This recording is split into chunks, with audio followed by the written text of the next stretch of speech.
Rebonjour. Donc on va voir maintenant en salle de réveil cette patiente qui a une chirurgie majeure, qui visiblement est un peu en surpoids. Comment l'échographie peut nous aider.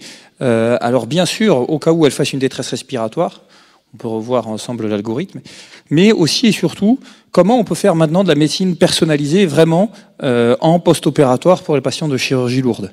En fait, est-ce qu'on fait de la médecine personnalisée actuellement quand on met de la VNI à tous les patients parce qu'ils ont eu tel ou tel type de chirurgie? C'est de la médecine personnalisée sur le type de chirurgie, c'est pas de la médecine personnalisée sur le patient. Au mieux, ce qu'on fait actuellement, c'est on personnalise éventuellement effectivement sur les patients obèses. Bon, on dit voilà, ceux-là peut-être la VNI, ça marche mieux, mais on personnalise pas du tout. Donc on va voir qu'avec l'échographie, en faisant des choses très simples, même en salle de réveil, on peut peut-être, pour le futur, avoir des pistes pour détecter les patients ou les patientes à risque de complications pulmonaires post-opératoires. Alors ma patiente est en hypoxie. Alors si c'est une hypoxie majeure, eh ben, on va faire ce qu'on avait vu tout à l'heure, hein, apprentissage par répétition. On va lui faire une écho. Là, je vous en ai mis un autre d'algorithme. Celui-là, on l'a validé. Eh ben, on va contextualiser les choses comme on a dit tout à l'heure. On va faire de l'écho pulmonaire en première intention. On va regarder les plèvres s'il y a un pneumothorax ou 2 litres dans la plèvre.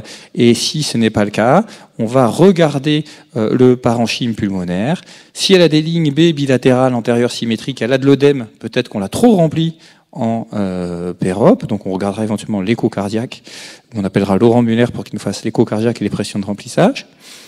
Le plus fréquent, on va voir, c'est qu'elle ait des atélectasies. Et donc là, on pourra voir avec l'écho pulmonaire s'il s'agit d'atélectasie obstructive ou par rétraction. Et puis, bon, elle peut peut-être avoir fait une embolie gazeuse, une embolie graisseuse ou une embolie pulmonaire, si elle n'a vraiment pas de chance. Donc, on peut regarder le cœur et regarder s'il y a des signes de tamponnade, ça arrive en périopératoire, d'embolie pulmonaire, ou si c'est simplement une décompensation de sa pathologie bronchique. Bon, ça, c'est si elle fait une détresse respiratoire brutale en post-opératoire. Mais en fait, le plus fréquent en post-opératoire, immédiatement en CSPI, chez ces patients-là, c'est les atélectasies. Les atélectasies. Chirurgie majeure, abdominale, patiente obèse. Le problème, c'est l'atélectasie. Dès que vous allez endormir vos patients, hein, il va y avoir un gradient de pression, on y reviendra, et donc il va y avoir des atélectasies. Pas des atélectasies obstructives, comme on peut avoir finalement en réanimation ou aux urgences.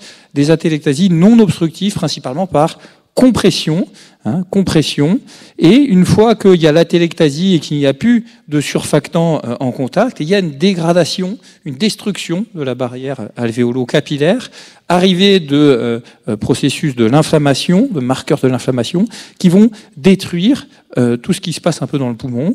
Et ce qu'il faut retenir, c'est que l'atélectasie fait probablement le lit de la pneumonie et de la complication pulmonaire post-opératoire. Donc quand on est anesthésiste réanimateur, eh bien, cette atélectasie, il faut la combattre. Donc si ma patiente, elle a une atélectasie, c'est probablement que déjà, on a mal fait au départ. Hein.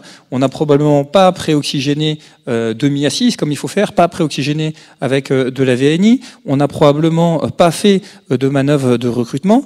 Vous savez qu'ici, on est à Clermont-Ferrand. Au CHU de Clermont-Ferrand, ils ont publié dans une petite revue qui s'appelle le New England Journal of Medicine en disant qu'il fallait mettre des petits volumes courants, faire des manœuvres de recrutement et des niveaux de PEP assez importants pour tous les patients qui ont de la chirurgie majeure.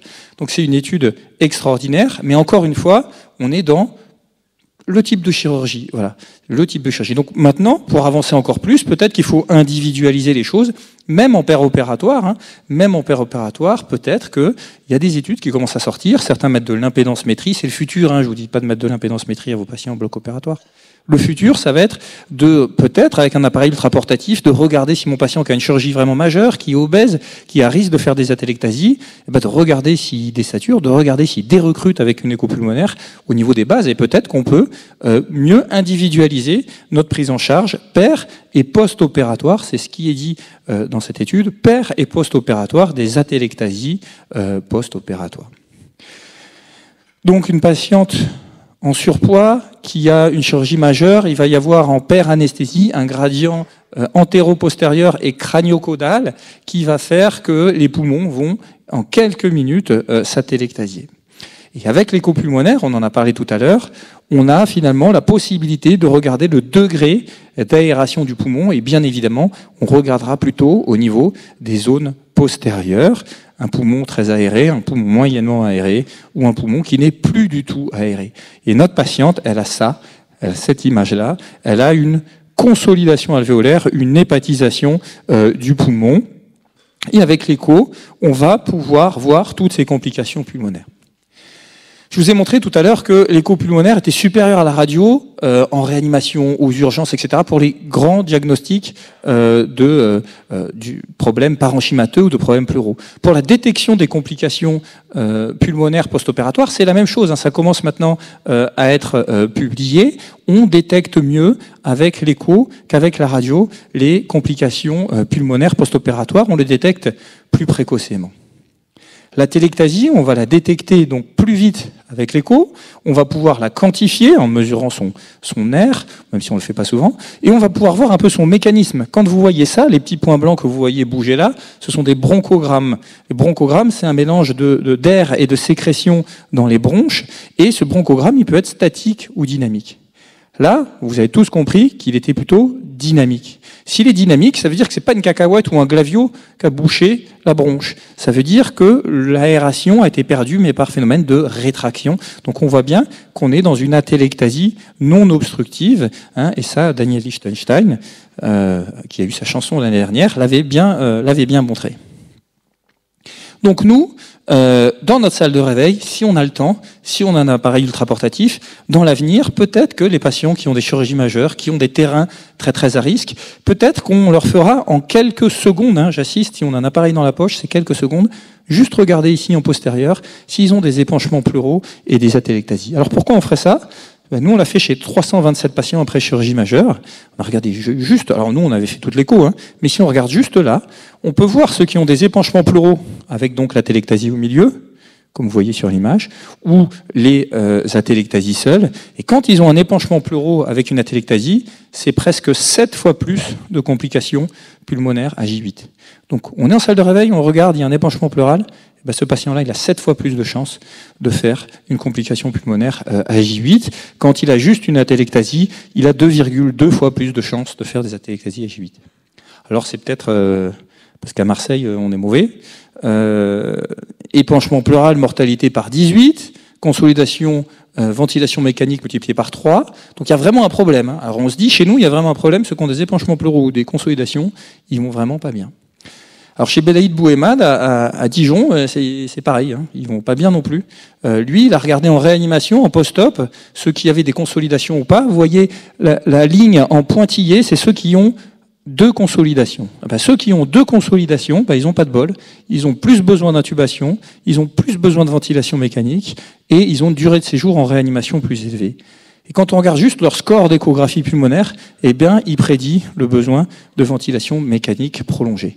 Donc il y a vraiment des arguments dans la littérature pour dire qu'on arrive à détecter une population vraiment à risque avec l'écho pulmonaire. Et puis il y a un truc aussi hyper simple pour détecter les populations à risque après chirurgie majeure, c'est l'écho diaphragmatique. Tout à l'heure, on nous a dit, quand on fait un bloc interscalénique, est-ce qu'il y a un bloc diaphragmatique, un bloc phrénique ou pas ? Regardons, je vous assure que c'est vraiment pas compliqué.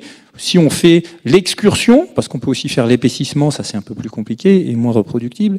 Si on fait l'excursion, quand on a vraiment un doute, après une chirurgie thoracique majeure, après un bloc, après quelque chose, on va pouvoir regarder comment bouge le diaphragme. Il descend à l'inspiration, il remonte à l'expiration. Comme il descend à l'inspiration, il se rapproche de la sonde. Donc c'est la partie haute que vous verrez ici. En mode temps-mouvement, vous regardez juste la course du diaphragme. Et si la course du diaphragme, la normale c'est à peu près 2 en ventilation normale, si elle fait moins de 10 mm, ou s'il y a un mouvement paradoxal, là, vous pouvez vous dire que ça va mal se passer. Ça va mal se passer, ça commence à être décrit. Une étude très très simple, quand on a une dysfonction diaphragmatique après une chirurgie thoracique majeure, c'est une association avec les atélectasies, et encore une fois, atélectasie égale complication pulmonaire post-opératoire à J8. Donc finalement, maintenant, on peut arrêter de faire pareil pour tout le monde et détecter des populations qui sont probablement plus à risque. Et qu'est-ce qu'on va leur faire à ces populations plus à risque ? Déjà, on va leur faire comme tout le monde, on va éviter de mal les traiter, on va éviter de leur donner trop d'oxygène, on va leur donner de l'oxygène, mais pas trop, sinon on augmente les atélectasies. Et puis on va les calmer, leur montrer comment ne pas avoir mal, leur montrer comment tousser et leur donner une bonne analgésie. Ça tombe bien, cette patiente-là, elle a une péridurale. Ça tombe bien pour le tube. Eh ben, elle a une péridurale. Quand on a une péridurale, que ce soit sur des chirurgies majeures ou que ce soit sur des traumas thoraciques, on prend des plus grands volumes. Donc elle va pouvoir recruter ses poumons. Et si elle n'y arrive pas toute seule, eh ben, on va l'aider. On va lui faire dès la salle de réveil, une éducation kiné, on va les faire des manœuvres de kiné inspiratoires, principalement inspiratoires incitatives. Il y a beaucoup de laboratoires qui veulent nous vendre aussi de l'expiratoire, ça marche peut-être bien pour éviter le dérecrutement, mais pour recruter, on fait une pause inspiratoire sur un ventilateur, on ne fait pas une pause expiratoire. Donc d'abord, il faut recruter avec des manœuvres inspiratoires. Et puis, il faut faire marcher les patients. Il faut faire marcher les patients. Nous, on a fait un projet où on les fait marcher dès la salle de réveil avec leur drain thoracique, leur péridurale. On les fait marcher à H1 après une thoracotomie. Et il y a des arguments dans la littérature maintenant, et nous, on va, j'espère, le montrer bientôt. Ça diminue les atélectasies, ça diminue les pneumonies, ça diminue les complications pulmonaires post-opératoires et la durée de séjour. La marche, c'est capital. Quand vous marchez, il n'y a plus de compression des lobes postérieurs. On respire fort, on tousse, on crache et on n'a plus mal parce qu'on pense à autre chose. Donc, on fait des grandes inspirations. La marche, c'est ce qu'il faut quand on a une atélectasie. Levez les patients. Et c'est montré par une équipe américaine, ils diminuent les pneumonies d'un facteur quasiment 10 quand ils font marcher les patients dès la salle de réveil. Puis on va pouvoir mettre de la ventilation, de la VNI à cette patiente. Elle a ses atélectasies, donc on va essayer de la recruter. Et avec l'écho pulmonaire, on va pouvoir voir si on recrute. Et vous voyez là, en haut, on passe de la consolidation à un poumon normal. Si on passe d'un poumon consolidé à un poumon normal, on a beaucoup gagné en aération. Si on passe d'un poumon consolidé à un poumon avec un syndrome interstitiel, on a moyennement gagné. Et si on passe d'un poumon consolidé à un poumon consolidé, on n'a rien gagné. Et à l'inverse, si un poumon qui était normal devient consolidé, on a perdu. Donc avec l'échographie pulmonaire, c'est prouvé, il y a ce qu'on appelle des scores de réaération. On va pouvoir voir également la réponse au traitement pour la télectasie, mais également pour l'OAP, où vous allez voir les lignes B, le nombre de lignes B, ces fameuses lignes verticales du syndrome interstitiel, qui disparaissent en temps réel quand on met sous ventilation non invasive. Donc en conclusion, on peut maintenant faire vraiment de la médecine personnalisée sur le patient et pas uniquement sur le type de chirurgie.